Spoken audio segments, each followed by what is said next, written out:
Hello everyone. This is exactly what it looks like. I did put the socket fan in my little stand floor lamp here. I took the the globe off. I'm probably gonna put the. What do you guys think I should do with the globe?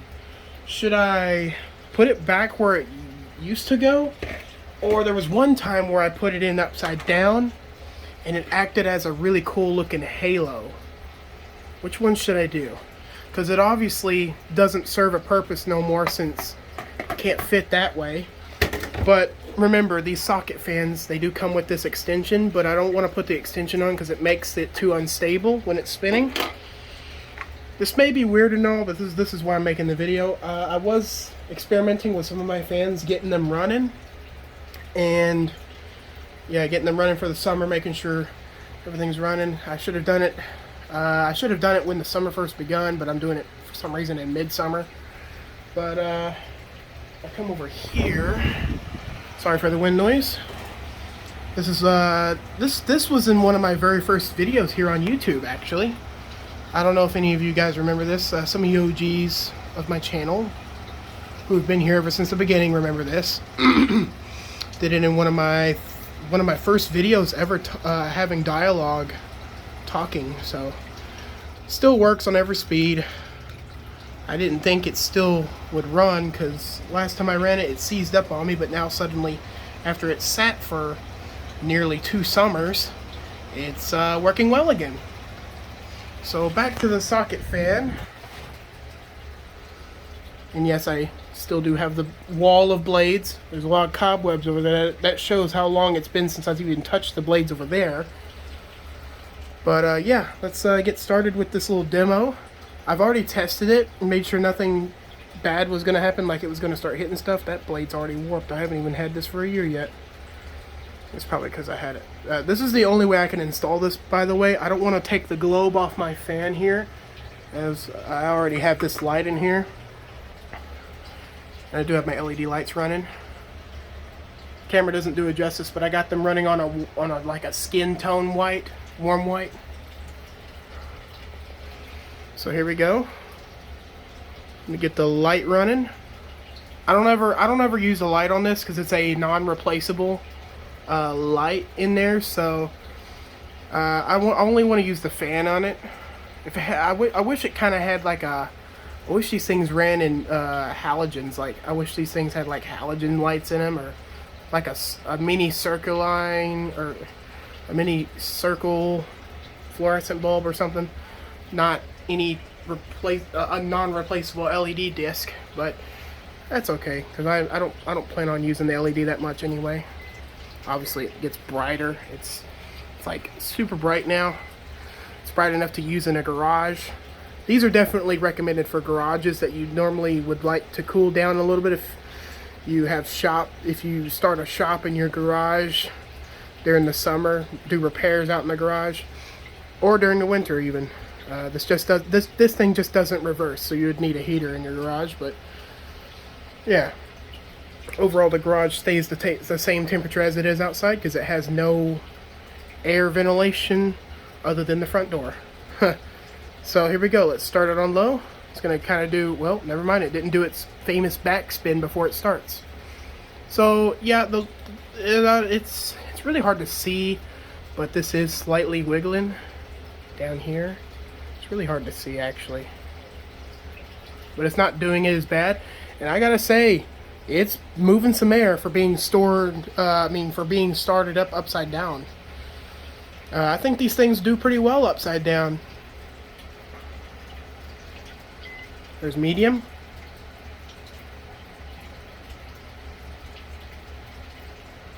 On camera, it looks really cool how it's capturing the blade spins.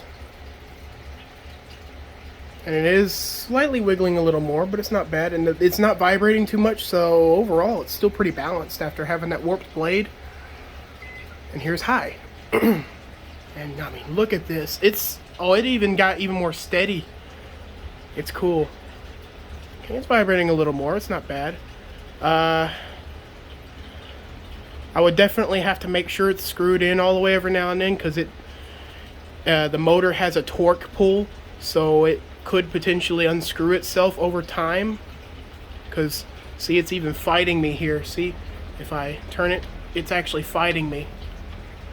So it does have a torque pull. So I would make, if you even do this with these things, I would make sure to check on that every now and then so it doesn't unscrew itself and fly out of the socket. I mean, it would disconnect power before it does, but it just to avoid the inconvenience of it stopping and making your room hot if it's the only air source. But yeah, and then I'll go ahead and cue the light up. Oh wow, the camera does something different for the blades when the light's on. That's cool. And it is extremely bright. Let's go ahead and do a spin down. Gonna be pretty fast because I think it's one of those belt driven or gear driven motors. It feels like it. Could be a DC motor though. It kind of feels like one of those DC brush motors. You can kind of feel it in the spin. It's hard to feel sometimes, but you can kind of see it in the spin too. It kind of, yeah, it has that kind of like that stop motion kind of movement to it. It every now, I don't know if I'll be able to capture it, but every now and then it does like a little back spin before it actually kicks off. Yeah, there you go. Oh, it kind of, what was that? It made a weird noise that time. I don't know. It may be gear driven because I kind of heard the gears kind of slip for a second. Huh. Let me know if you guys would like to see me do a teardown on this, just like I did with all my other fans, because I would love to see how this thing's operated on the inside. It feels like a DC motor, but at the same time it feels like it's gear driven or belt driven. I don't know how this thing works, but however it's worked, I really want to see how these things run. So I'm gonna crank it up to high, because since it's pretty stable on high speed, that's where I'd like to keep it. I also have down here, I got a coffee machine there. I have this one running. This one seized up on me last year, I think, but for some reason it's running again. I can do a spin down. You can kind of see it stops fast. Yeah, you can kind of still see it's kind of struggling, but it didn't stop all the way last time, so I'm not too worried about it until it actually stops. And hopefully I can catch it before it burns up.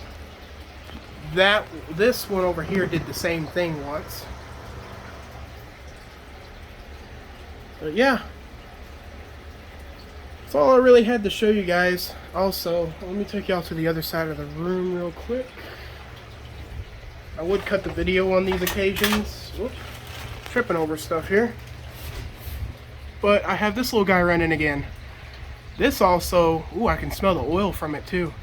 I've had to oil this a few times, but this one, there's the two screws that attach the motor to the fan itself on the inside are stripped.